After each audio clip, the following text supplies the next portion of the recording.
Good afternoon. I'm Managing Director of Foresight. We're a consulting think tank based down in Newcastle, but I'm also Director of ECOS, which appropriately for today is a public-private partnership, which we founded along with the Scottish Government and WWF Scotland back in 2012. And we set out with the sort of singular aim to establish Scotland as the UK's leading region for electric vehicles, but also one of the leading international locations around the world. And I'll leave it to you to judge over the course of the next few slides whether you think we might have accomplished that or not. So the first thing that we worked on with Transport Scotland was to produce a roadmap. And when you produce a government roadmap, you don't normally expect it to make the front page of newspapers, so we were very happy when it did. And the former Transport Minister there cutting a dash on the front cover in a Renault Twizy always helps with these kind of things. But the reason that it sort of made headlines was because we'd sort of rephrased an existing commitment that we had in Scotland. And we got a great deal of international coverage from it as well, with some amusing translations from some of the foreign newspapers that covered it. And essentially what we were saying we do is we were working to achieve the almost complete decarbonisation of road transport by 2050. That was sort of the headline theme. But when we restated that in the roadmap, we also got some slightly negative reaction from this. And this is something I was particularly pleased by. When you get the right-wing newspapers angry, you know that the message is getting across. You know that you're hitting the right buttons. But what we did in the roadmap was that we slightly changed the language. So we had this existing commitment to the almost complete decarbonisation of road transport by 2050. But we tried to rephrase it. We tried to rephrase it in a way that made it real, that people would understand exactly what we were talking about. And we tried to use deliberately emotive language. And importantly, we didn't just make it about carbon. We shifted the focus to talk about all emissions. And we talked about phasing out the damaging emissions from fossil-fueled vehicles from towns and cities across Scotland, making it seem local and immediate to people right across the country.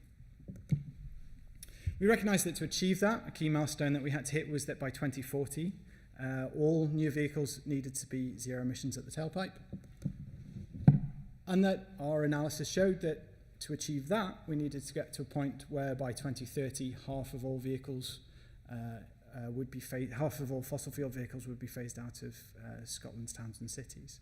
And that's only 15 years away. It's really not that far away when you think about it in those terms. But the clear sort of message that we need to get across before we start talking about exactly how we're going to achieve that is to recognise that there is significant change ahead. This is perhaps one of the most exciting and transformative revolutions that's happened in road transport for over a century. And it's very exciting, and I'm sure Matthew will agree, to be part of this movement for the last 6 or 7 years. So the need for change in Scotland, the starting point for this, of course, comes down to carbon. And the fact that road transport in Scotland is a significant contributor to carbon. But as I mentioned before, that doesn't hit the right buttons for most people, importantly the car buying public. So what we're starting to see in Scotland is that the notion of air pollution and air quality is rising up the agenda. And more people are responding to the fact that improvements in measurements and our understanding of the diseases caused by bad air quality has led to new understandings of the significance of the air that we breathe in cities today. And it was only 2012 that the World Health Organization first came out and classified diesel exhaust emissions as a definite carcinogen. And they placed it in an equivalent category hazard of things like asbestos and mustard gas. And again, this sort of gives a new resonance to the immediacy, the local impacts of this. And one of the things that is perhaps more likely to encourage people to switch to an ultra-low emission vehicle is the understanding that they are breathing in this air, their family is breathing in this air, and their neighbours are breathing in the air that's coming out of their own exhaust pipe. But it's not just the diseases that we thought were associated with the kind of respiratory diseases. We've started to develop a new kind of comprehensive understanding of both the mortality effects and the morbidity effects, the effects on quality of life of low-emission vehicles. And it's really quite frightening to see how many diseases can be associated with these effects that we perhaps don't make necessarily immediate connections with. And this has led to the World Health Organization as categorizing air quality as the world's single largest environmental health problem.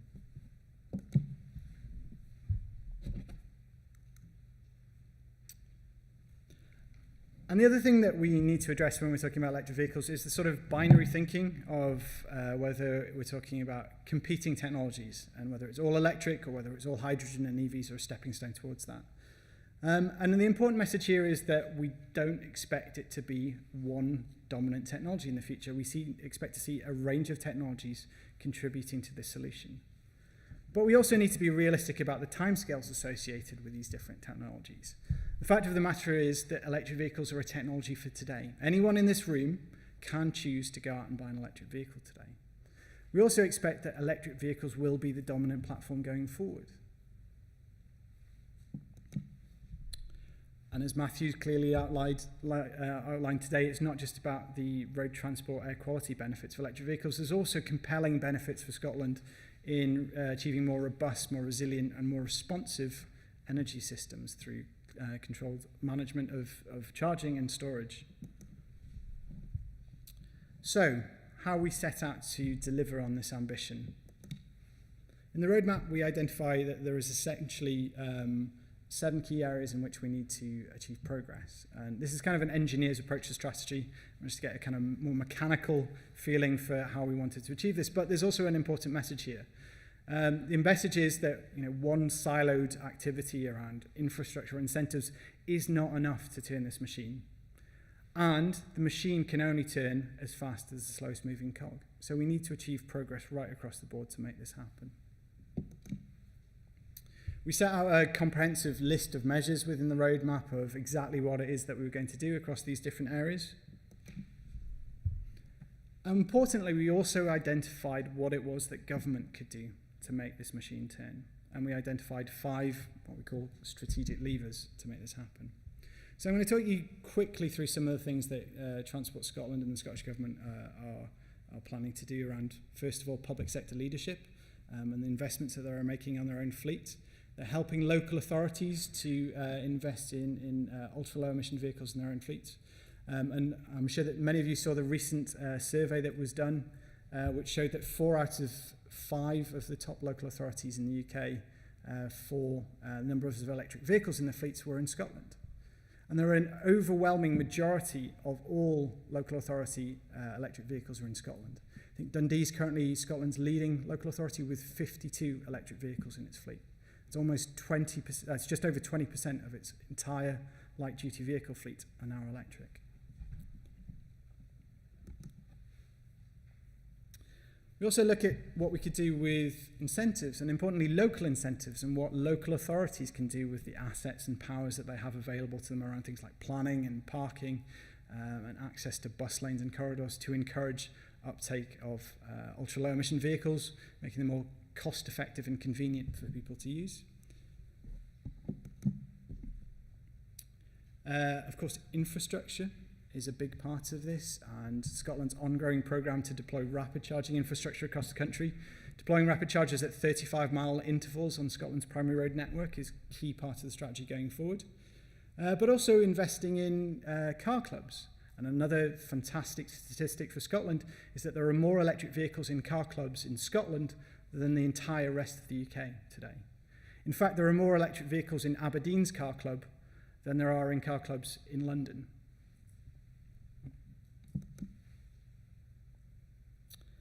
And of course, we looked at mobilising other key stakeholders, recognising that government alone can't achieve everything that it needs to do to make this happen.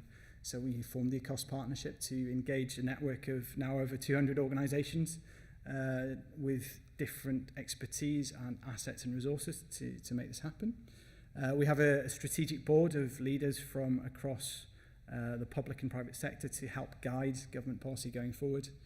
And we've also about to launch a new workplace charging challenge, recognising that the second most common location that people will recharge their electric vehicles is at work. So we're trying to engage with employers to encourage them to provide recharging options for their workforce. And the final thing that we're looking at doing is around outreach and education. So recognising that that there's clearly a behaviour change piece here.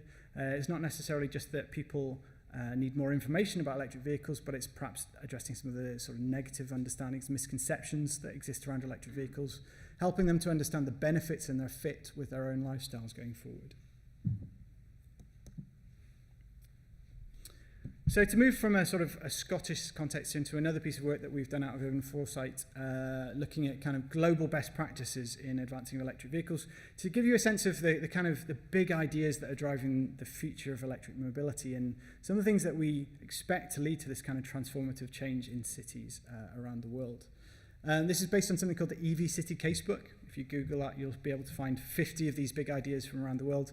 And it's part of some work that we did for the International Energy Agency, which we published towards the end of last year.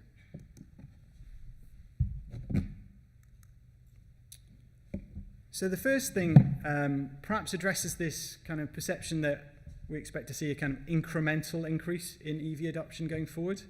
And the introduction of ultra-low emission zones could have an equivalent effect on road transport to things to what we've previously experienced with things like smoking bans in the past. And of course, Scotland led the way with smoking bans, and we're hoping that Scotland will lead the way with this aspect of outdoor air quality as well.